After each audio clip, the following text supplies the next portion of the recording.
আচ্ছা, তোমাদের দেখে কি মনে হচ্ছে আজকে কোথায় আছি? ফরেন কান্ট্রি না কলকাতা?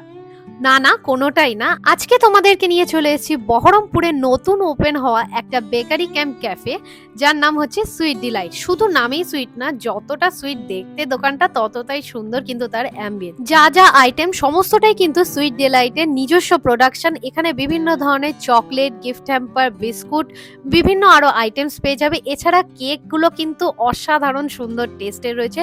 আমরা এখানে রেড ভেলভেট কেক আর মুস ট্রাই করেছিলাম, দুটোই দারুণ খেতে ছিল। কেক শুরু হচ্ছে এখানে কিন্তু মাত্র 30 টাকা থেকে। এছাড়াও তোমরা তোমাদের নিজস্ব পছন্দসই অর্ডার অনুযায়ী কিন্তু বানিয়েই নিতে পারবে কেক। এছাড়াও আমার সাজেশনে লাস্ট তোমরা একবার ক্যাপুচিনোটাও ট্রাই করো, যেটা মাত্র 99, দুর্দান্ত খেতে ছিল। তাছাড়া বিভিন্ন ধরনের snacks, pizza, ice cream, cold drinks তো রয়েছে। লোকেশনটা হলো গোড়াবাজার শ্মশানঘাট পেরিয়ে হরিদাস মাটির দিকে যেতে ডান দিকে পড়বে, আর বাইপাস থেকে আসতে হরিদাস মাটির দিকে বাঁ হাতে পড়বে। হ্যাঁ, ক্যাফেটা কিন্তু সম্পূর্ণ পেট ফ্রেন্ডলি।